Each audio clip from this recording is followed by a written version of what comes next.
Terkadang, hidup menghadirkan ujian yang menguji kekuatan iman dan ketulusan kita. Dalam situasi sulit, ketulusan hati menjadi landasan utama untuk tetap teguh, sementara iman memberikan kekuatan untuk terus maju. Ujian ini bukan hanya cobaan, tetapi juga kesempatan untuk memperkuat keyakinan dan memperdalam pengertian kita tentang diri dan tujuan hidup. Dengan iman yang kuat dan ketulusan yang tulus, kita dapat menghadapi segala tantangan dan menemukan hikmah di balik setiap ujian. Allah Subhanahu wa Ta'ala berfirman dalam surat Al-Ankabut ayat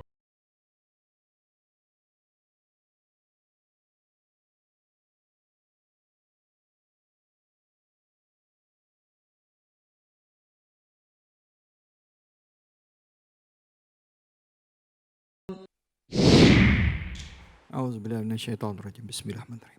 Assalamualaikum warahmatullahi wabarakatuh.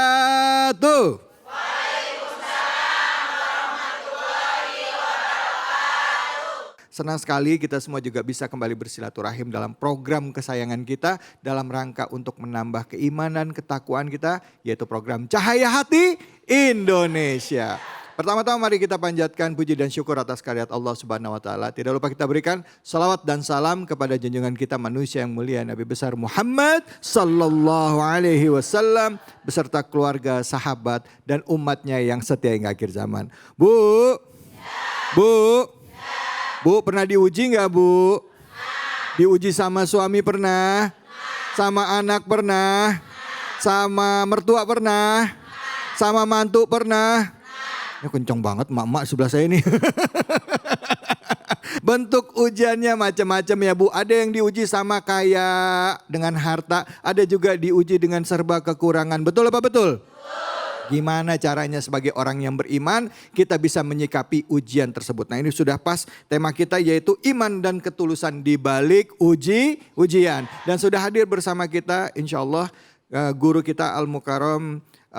Beliau juga Ketua Majelis Ulama Indonesia bidang ukhuwah dan dakwah yaitu kepada Kiai Haji Khalil Nafis. Assalamualaikum warahmatullahi wabarakatuh. Waalaikumsalam warahmatullahi wabarakatuh. Kiai sehat ya Kiai? Alhamdulillah. Masya Allah pakai begini diselempangin ke belakang tumben agak berbeda penampilannya Kiai. Tempatnya dingin banget. Ya benar Kiai. Kiai tadi kita sudah mendengarkan pembacaan ayat suci Al-Quran surah Al-Ankabut ayat 2. Ya kira-kira apa penafsiran yang paling pas jika dikaitkan dengan tema kita kali ini? Silahkan Kiai Fadl. Assalamualaikum warahmatullahi wabarakatuh. Alhamdulillahirabbil alamin wassalatu wassalamu ala asyrafil anbiya wal mursalin sayyidina Muhammad wa ala alihi wa ashabi ajma'in.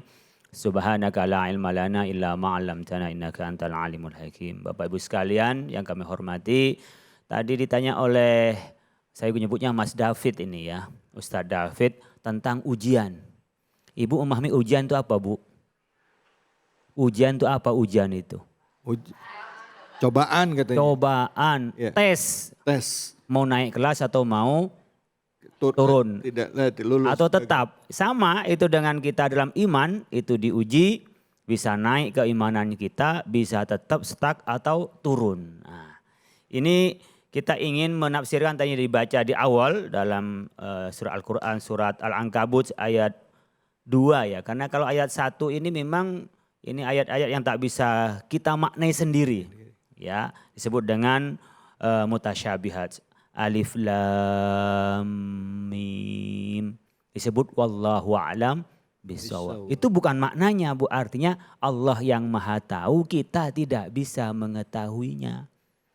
Kenapa? Ya disitulah keterbatasan kita yang tidak diberi oleh Allah untuk mengetahui maknanya.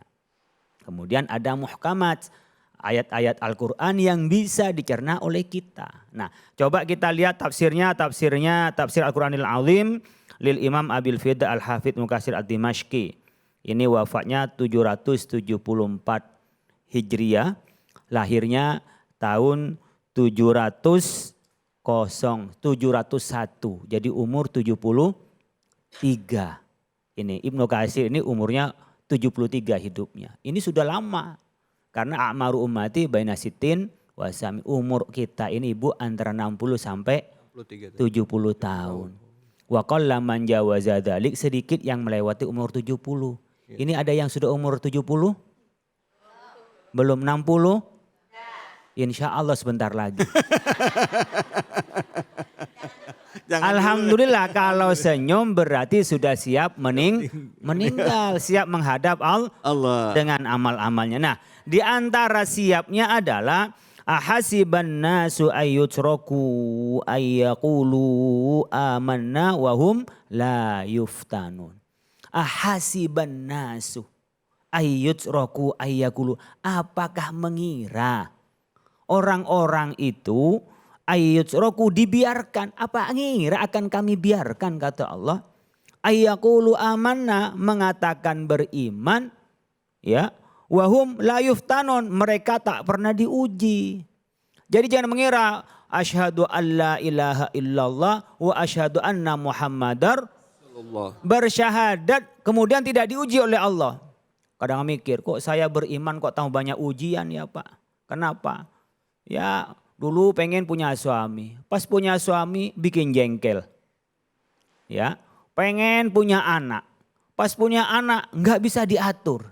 Nah, pengen punya duit, dulu ketika miskin yang penting kaya. Pas kaya, suaminya itu nggak pulang-pulang sampai 3 kali lebaran. Jadi Bapak Ibu sekalian, hidup ini pasti diuji oleh Allah Subhanahu wa taala. Disebut ahasiban nasu. Di sini itu istifham ingkarin.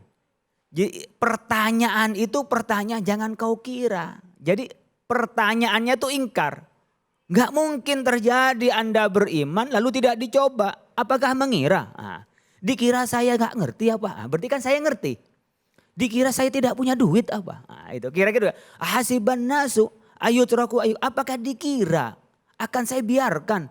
Dia bilang beriman tapi gak pernah diuji. Apakah? Nah, pertanyaan namanya istifham ingkari. Istifhamun ingkar, istifhamu ingkarin. Wa ma'nahu annallahu subhanahu wa ta'ala la budda ayyabtaliya ibadahul mu'minin bihasabi ma indahum minal iman. Allah pasti ayyabtaliya menguji hambanya yang mukmin bihasabi ma indahum minal iman, tergantung pada tingkat keimanannya. Imannya yang rendah, cobaannya rendah. Imannya yang tinggi, cobaannya juga tinggi. Oleh karena itu disebutkan dalam hadis asyaddun nasi bala'an al-anbiya'u summa salihun summal amsalu fal amsal. Yubtaliyar rajulu ala hasabi dinihi fa in kana fi dinihi salabatun zidalahu fil bala'i. Ini hadis menyebutkan bahwa orang yang paling tinggi cobaannya itu adalah para nabi. Kita nggak ada apa-apanya Bu. Coba Nabi Ibrahim punya anak yang ditunggu semata wayang, Nabi Ismail. Kecil-kecil ditinggal di depan Ka'bah. Coba ibu bapak kepikiran gak ninggalin anak kecil istri-istrinya dan tidak ditinggalin apa-apa. Sehingga ketika haus pun gak ada air. Sekarang dikasih tabungan aja masih kurang. Saat ATM-nya dikasih, mobile bankingnya juga dikasih.